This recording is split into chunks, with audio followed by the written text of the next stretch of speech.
बस थोड़ा सा और फिर वापस जाएंगे। क्या ये कोई नहीं देख रहा? तुमने मुझे पुकारा था। आधी रात का सुनसान कुआं, प्राइड 15 मिनट की हॉरर स्टोरी भाग आई।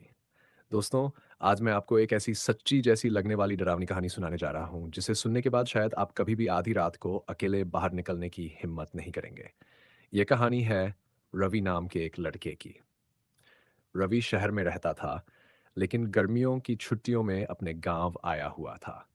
गांव के लोग उससे उसे बहुत प्यार करते थे, लेकिन हर कोई उसे एक ही बात बार बार कहता था, बेटा रात के 12 बजे के बाद गांव के पुराने कुएं के पास कभी मत जाना।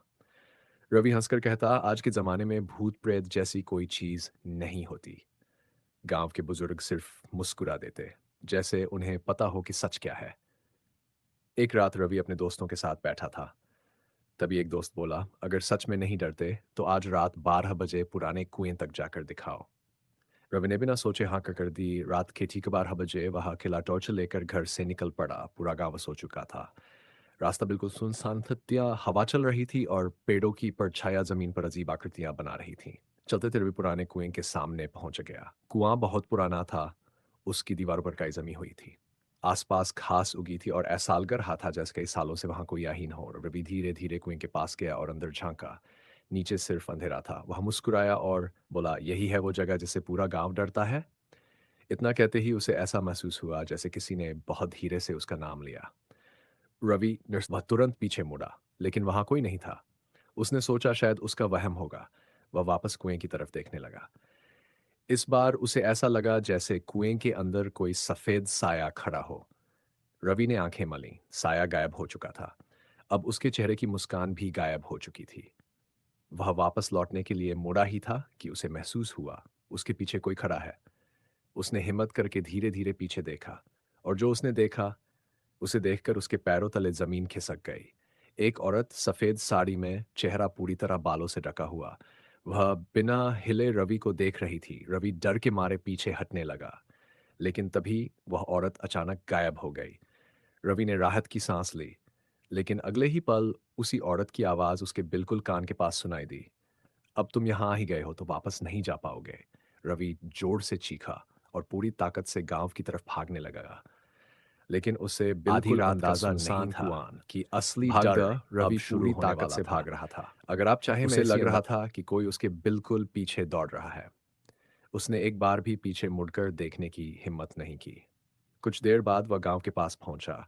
उसने राहत की सांस ली और सोचा कि अब वह सुरक्षित है, लेकिन तभी उसे एहसास हुआ गांव बिल्कुल शांत था। न किसी घर में रोशनी थी, न कहीं किसी इंसान की आवाज। रवि ने अपने दोस्त के घर का दरवाजा खटखटाया, कोई जवाब नहीं मिला।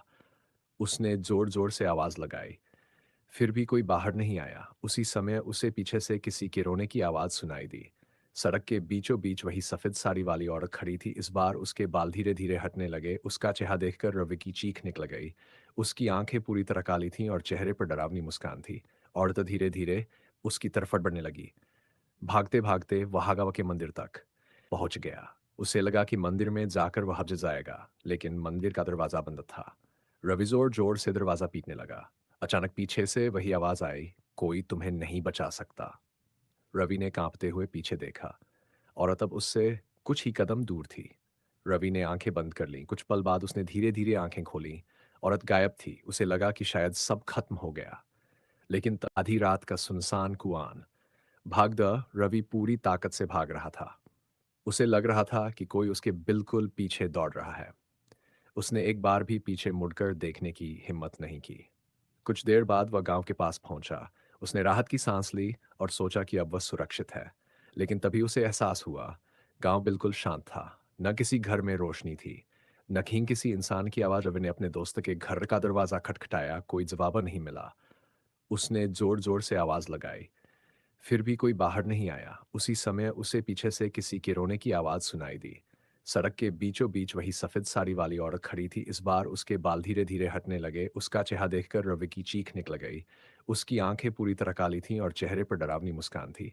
औरत धीरे धीरे उसकी तरफ बढ़ने लगी। भागते भागते वह आगा के मंदिर तक पहुंच गया। उसे लगा कि मंदिर में जाकर वह हज जाएगा, लेकिन मंदिर का दरवाजा बंद था। रवि जोर जोर से दरवाजा पीटने लगा। अचानक पीछे से वही आवाज आई, कोई तुम्हें नहीं बचा सकता। रवि ने कांपते हुए पीछे देखा। औरत अब उससे कुछ ही कदम दूर थी। रवि ने आंखें बंद कर लीं। कुछ पल बाद उसने धीरे-धीरे आंखें खोलीं। औरत गायब थी। उसे लगा कि शायद सब खत्म हो गया। लेकिन तभी आधी रात का सुनसान कुआन। भागदा रवि पूरी ताकत से भाग रहा था। उसे लग रहा था कि कोई उसके बिल्कुल पीछे दौड़ रहा है। उसने एक बार भी पीछे मुड़कर देखने की हिम्मत नहीं की। कुछ देर बाद वह गांव के पास पहुंचा। उसने राहत की सांस ली और सोचा कि अब वह सुरक्षित है। लेकिन तभी उसे एहसास हुआ, गांव बिल्कुल शांत था। न किसी घर में रोशनी थी, न कहीं किसी इंसान की आवाज। रवि ने अपने दोस्त के घर का दरवाजा खटखटाया, कोई जवाब नहीं मिला।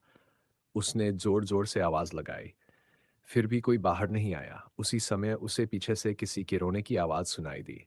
सड़क के बीचों बीच वही सफेद साड़ी वाली औरत खड़ी थी। इस बार उसके बाल धीरे धीरे हटने लगे। उसका चेहरा देखकर रवि की चीख निकल गई। उसकी आंखें पूरी तरह काली थीं और चेहरे पर डरावनी मुस्कान थी। औरत धीरे धीरे उसकी तरफ बढ़ने लगी। भागते भागते वह गांव के मंदिर तक पहुंच गया। उसे लगा कि मंदिर में जाकर वह हज जाएगा, लेकिन मंदिर का दरवाजा बंद था। रवि जोर जोर से दरवाजा पीटने लगा। अचानक पीछे से वही आवाज आई, कोई तुम्हें नहीं बचा सकता। रवि ने कांपते हुए पीछे देखा। और तब उसने फैसला किया कि अब वह कभी उस पुराने कुएं के पास नहीं जाएगा। कुछ दिन बीत गए। धीरे धीरे उसे लगा कि शायद वह सब एक बुरा सपना था। लेकिन अमावस्या की रात आते ही सब कुछ बदल गया। रात के ठीक 12 बजे रवि की नींद अपने आप खुल गई। कमरे में अजीब सी ठंड फैल चुकी थी। खिड़की अपने आप खुल गई। रवि ने देखा, घर के बाहर वही सफेद साड़ी वाली औरत खड़ी थी। इस बार उसके चेहरे पर डरावनी मुस्कान थी। वह धीरे धीरे अपना हाथ उठाकर रवि को अपनी तरफ बुलाने लगी। रवि डर के मारे कमरे से बाहर भागा और सीधे बाबा के घर पहुंचा।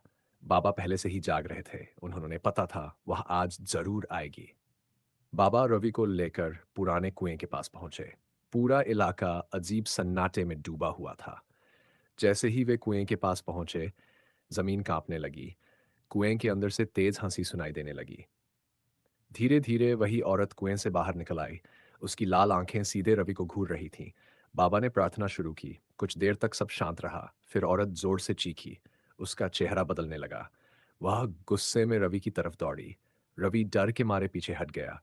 तभी बाबा ने जोर से कहा, पीछे मत देखना, चाहे कुछ भी हो जाए। रवि ने अपनी आंखें बंद कर ली। कुछ पल बाद सब कुछ शांत हो गया।